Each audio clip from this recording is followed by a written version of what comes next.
ప్రవేశపెట్టిన తీర్మానానికి పూర్తి మద్దతు తెలియజేస్తున్నాను అధ్యక్ష. Thank you. గౌరవ సభ్యులు మల్లారెడ్డి గారు.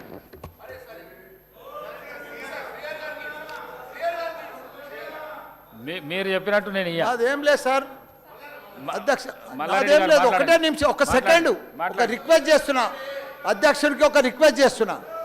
14, 15 వసంత పంచమి ఉంది కాబట్టి అందరి కోరిక మేరకు, సభ్యులందరి కోరిక మేరకు పెళ్ళిళ్ళు 26,000 పెళ్ళిళ్ళు ఉన్నాయి కాబట్టి ఆ 2 దినాలు సభ పెట్టొద్దని మా రిక్వెస్ట్, అంతే.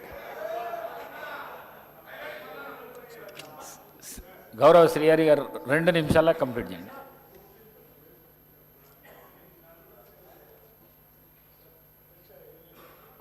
అధ్యక్ష, చాలా సుదీర్ఘంగా చర్చించాము. సభ అందరి తరఫున మీ ద్వారా మాజీ ముఖ్యమంత్రి గారికి, గౌరవ ప్రతిపక్ష నాయకులు గారికి నేను ఒక విజ్ఞప్తి చేయదలుచుకున్నాను. కృష్ణానది నీళ్లకు సంబంధించి చాలా రాష్ట్రానికి సంబంధించినంతవరకు చాలా ముఖ్యమైనటువంటి అంశం. జరిగినటువంటి అన్యాయాన్ని ఉత్తమ్ కుమార్ రెడ్డి గారు కళ్ళకు కట్టినట్టు ప్రజెంటేషన్ ఇచ్చి ఉన్నటువంటి అపోహలన్నింటినీ పటాపంచలు చేసి జరిగిన నష్టాన్ని ఏ రకంగా సరిచేయాలో వారు చాలా స్పష్టంగా సభలో మనందరికి చూపించారు, రాష్ట్రానికి కూడా చూపించారు. తదుపరి కార్యాచరణ ఏ రకంగా ఉండాలో దానికోసం తీర్మానం కూడా ప్రవేశపెట్టారు. అటువంటి తీర్మానం పైన మాజీ ముఖ్యమంత్రి గారు కూడా 10 సంవత్సరాలు ఈ రాష్ట్రాన్ని పాలించారు. వారికి కూడా అనుభవం ఉన్నటువంటి నాయకులు. వారు కూడా సభకు వచ్చి ఈ చర్చలో పాల్గొని వారు కూడా విలువైనటువంటి సలహాలు, సూచనలు ఇచ్చి ఈ తీర్మానానికి సంపూర్ణమైనటువంటి మద్దతు తెలుపుని ఉంటే రేపొద్దున మనందరం చేసినటువంటి తీర్మానం కేంద్రంలో ఈ తీర్మానాన్ని పంపిస్తూ ఉన్నాం. అక్కడ కూడా సభ ఏకగ్రీవంగా తీర్మానం చేసింది. అనుభవం కలిగినటువంటి మాజీ ముఖ్యమంత్రి గారు కూడా దీనికి మద్దతు తెలిపారనేటువంటి ఒక బలం మాకు కూడా చేకూరుతుంది. చాలా బాగుండేదని మేము ఆశించాము అధ్యక్ష. నేను ఇప్పటికి కూడా వారికి విజ్ఞప్తి చేస్తూ ఉన్నాను. అనుభవం కలిగినటువంటి నాయకులు రావాలి, సభకి చెప్పాలి.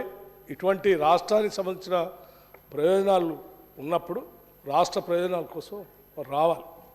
ఇదంతా వదిలేసి ఇప్పుడే మా రాజగోపాల్ రెడ్డి గారు చెప్పినట్టు ఇక్కడ విలువైనటువంటి ఈ తీర్మానానికి మద్దతు ఇచ్చి సాధించాలని అనుకుంటున్నటువంటి మా ఉత్తమ్ కుమార్ రెడ్డి గారు చేసిన తీర్మానం ఫలితాలు సాధించాలని సభ కోరుకుంటూ ఉంటే సభ వదిలేసి ఎక్కడో నల్గొండ పోతా అంటే ఉపయోగం లేదు. దయచేసి సభకు వచ్చి ఈ తీర్మానానికి మద్దతు తెలిపి వారు వీరు అందరూ కలిసి సభ అంతా ఏకీకృతంగా తీర్మానం చేసి తీర్మానం రావాలని చెప్పి నేను విజ్ఞప్తి చేస్తున్నాను.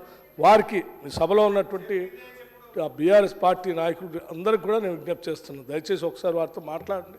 ఇటువంటి విలువైన ఉన్నప్పుడు వచ్చి రావాలి, విలువలు సలహాలు ఇవ్వాలని కోరుతా ఉన్నాను. Thank you. నమస్కారం. శ్రీహరి గారు 2 నిమిషాలు. అధ్యక్ష,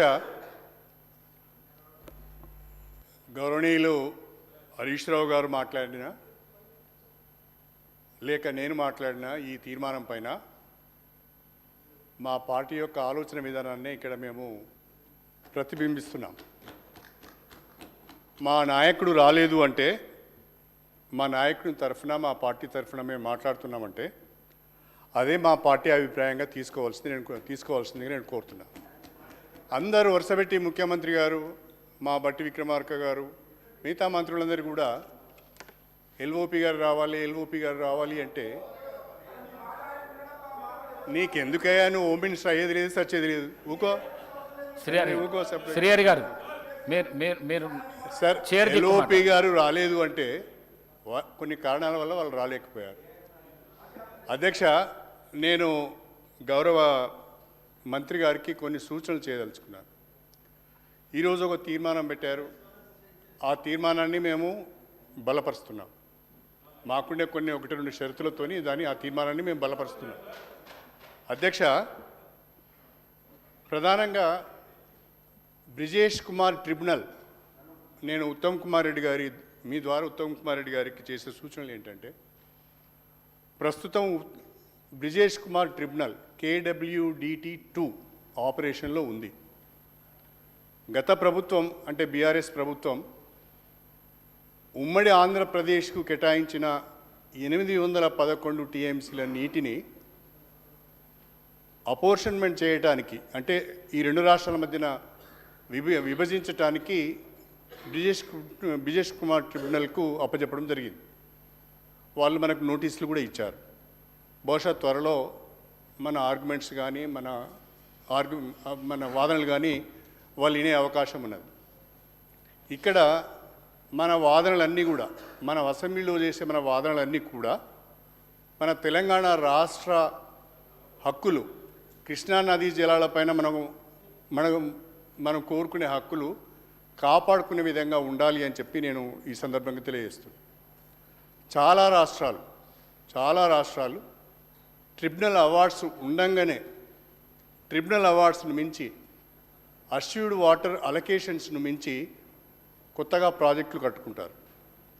ఎందుకు కట్టుకుంటారంటే, ఉదాహరణకు కృష్ణానది పైన మనం ప్రాజెక్టులు వాటర్ అలొకేషన్స్ లేకుండా కట్టుకున్నాం. కాంగ్రెస్ ప్రభుత్వంలో కొన్ని ప్రారంభించేళ్ళు, తెలుగుదేశం పార్టీలో ఉన్న అధికారం ఉన్నప్పుడు కొన్ని ప్రారంభించేళ్ళు, బీఆర్ఎస్ గవర్నమెంట్లో కూడా కొన్ని ప్రాజెక్టులు ప్రారంభించాం.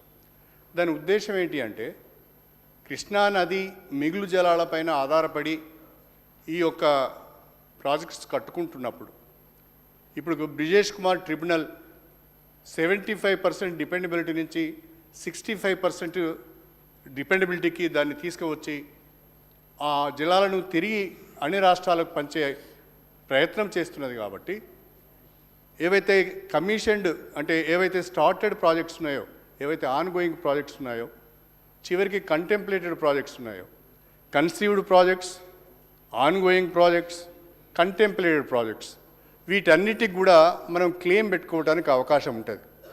నథింగ్ రాంగ్, మనం ఏదో తప్పు చేసినట్టుగా భావించవలసిన అవసరం లేదు. మన క్లెయిమ్ను మనం ట్రిబ్యునల్ ముందర పెట్టాలి. ట్రిబ్యునల్ ముందట కన్సీవ్డ్, అంటే already conceived projects, ongoing projects, contemplated projects కూడా పెట్టి ఎక్కువ షేర్ను డిమాండ్ చేయడంలో తప్పు లేదు. కాబట్టి మీరు ఇన్వెస్ట్మెంట్ అంతా చేశారు, వాటర్ అలొకేషన్స్ లేదు, ఇవి నిరర్ధకమైన అసెట్స్ అని మనం అసెంబ్లీలో మాట్లాడితే, అది మన కౌంటర్ పార్ట్ దాన్ని రికార్డుగా తీసుకొని వెళ్ళి అక్కడ ట్రిబ్యునల్ ముందట ప్రొడ్యూస్ చేసే అవకాశం ఉంటుంది. కాబట్టి ఆ రకంగా మాట్లాడొద్దు అని చెప్పి, ఇన్ ఇంట్రెస్ట్ ఆఫ్ తెలంగాణ ఆ రకంగా మాట్లాడొద్దు అనేది నేను చెప్పదలుచుకున్నాను. ఇక రెండవది సార్, కేఆర్ఎంబికి కానీ జిఆర్ఎంబికి కానీ ఏపీ రీఆర్గనైజేషన్ యాక్ట్ ప్రకారము ఈ 2 మేనేజ్మెంట్ బోర్డ్స్ వచ్చాయి. ఈ 2 మేనేజ్మెంట్ బోర్డ్స్ రావడం అంటే ఎట్లుంది అంటే, ఇది 2 పిల్లులు కొట్లాడుకుంటే ఆ పిల్లుల పంచాయతీ కోతి తీర్చినట్టుగా 2 రాష్ట్రాల మధ్యన జల వివాదాలు ఉంటే బోర్డ్స్ ఏర్పాటు చేసి పెత్తనం కేంద్ర ప్రభుత్వం చేతిలో పెట్టుకోవాలని ఆలోచిస్తున్నారు. ఇది సరి అయింది కాదు. ఇది ఎప్పుడు దీనికి పరిష్కారం లభిస్తుంది అంటే, ట్రిబ్యునల్ వాటర్ అపోర్షన్మెంట్ చేసినప్పుడు. బ్రిజేష్ కుమార్ ట్రిబ్యునల్ ఏదైతే ఉందో, ఆ బ్రిజేష్ కుమార్ ట్రిబ్యునల్ త్వరితగతిన 811 టీఎంసీల వాటర్ను 2 రాష్ట్రాల మధ్యన విభజన చేసినప్పుడు. కాబట్టి మన డిమాండ్ ఏముండాలి అంటే, కేంద్ర ప్రభుత్వం పైన మన డిమాండ్ ఏముండాలి అంటే,